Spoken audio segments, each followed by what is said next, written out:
Pemirsa, 6 hari berselang usai mengunjungi 3 provinsi yang terdampak banjir bandang dan longsor. Presiden Prabowo Subianto kembali ke Aceh.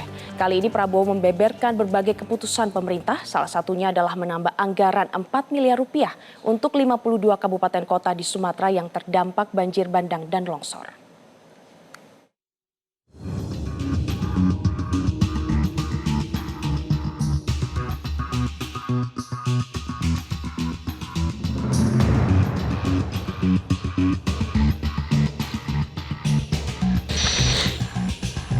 Hari Ahad 7 Desember 2025 Presiden Prabowo Subianto tiba di Aceh untuk kedua kalinya. Namun pasca banjir bandang baru kali ini Prabowo bertemu dengan Gubernur Aceh Muzakir Manaf alias Mualim. Setelah dari Bandara Sultan Iskandar Muda, Prabowo dan Mualim menumpangi mobil yang sama. Di dalam mobil RI1 ini terlihat keduanya berdiskusi. Setibanya di Biren, Prabowo dan Muzakir Manaf meninjau jembatan yang putus akibat banjir bandang. Jembatan Tupin Mane adalah salah satu akses utama penghubung Medan dan Aceh yang ditargetkan bisa berfungsi dalam 1 pekan ke depan.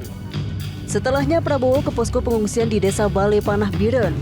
Di posko ini warga sangat bergantung pada bantuan untuk menyambung hidup pasca banjir bandang meluluh lantakan kampung halaman mereka. Para pengungsi membutuhkan makanan, air bersih hingga layanan medis. Dalam kunjungan ini Prabowo mencicipi menu masakan di dapur umum posko pengungsian yang disajikan bagi para pengungsi.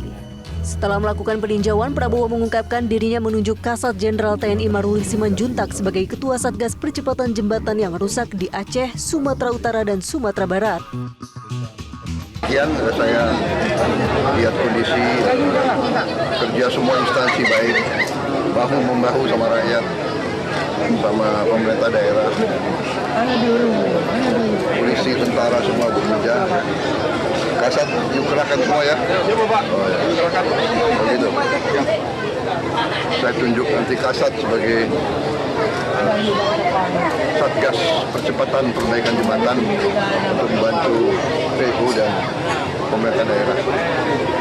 Karena beliau punya banyak pasukan seni, pasukan konstruksi, pasukan pembangunan, pasukan teritorial, jadi bisa segera membantu. Siap. Kasat? Siap. Oke. Panglima? Kapolri? Ya. Kerahkan semua kekuatan. Terima kasih juga ESDM. Siap. Lampu menyala sudah cepat. Malam ini nyala Pak? Nyala. Semua malam ini Pak? Seluruh Aceh? Seluruh Aceh Pak, 93% malam ini Aceh semua nyala. 93%. Terima kasih. Alhamdulillah. Terima kasih ya. Yang selanjutnya mengenai jembatan tadi 318, kami sudah koordinasi dengan PU menggunakan jembatan Aramco yang menggunakan ring seperti baja Pak. Jadi itu lebih cepat. Kami akan segera kirim dari Jakarta nanti untuk kita coba di tiap tempat 20 titik jembatan nanti Pak di sini. Jembatan apa tuh? Jembatan Aramco Pak. Aramco. Siap. Jadi kayak plat Aramco baja. itu kayak perusahaan minyak ya. Di Saudi punya. Pak. Ya. Ada hubungan apa itu? Belum tahu Pak. Itu punya hubungan apa sama Saudi? Ya, Pak, ikut Bapak. Iya. Gimana? Aramco ya? Oh. Aramco Pak, siap. Prabowo juga menyebut pemerintah menambah anggaran 4 miliar rupiah untuk 52 kabupaten kota di Sumatera yang terdampak banjir bandang dan longsor. Sebelumnya pada 1 Desember lalu, Prabowo meninjau wilayah terdampak banjir bandang di Aceh, diantaranya memantau kondisi jembatan yang putus di Kutacane, Aceh Tenggara.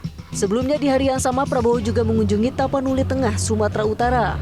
Presiden menyatakan pengiriman bantuan akan dilakukan setiap hari dengan mengerahkan kapal hingga Hercules milik TNI. Dari Sumatera dan Aceh, Presiden Prabowo mengunjungi salah satu posko pengungsian di Padang Pariaman, Sumatera Barat. Presiden disambut para korban banjir yang bertahan di pengungsian. Dalam momen ini, Prabowo menyatakan banjir bandang yang menerjang 3 provinsi adalah musibah dan Prabowo juga mendoakan agar warga tabah dan tegar. Tim Liputan Metro TV. Download Metro TV Extend sekarang.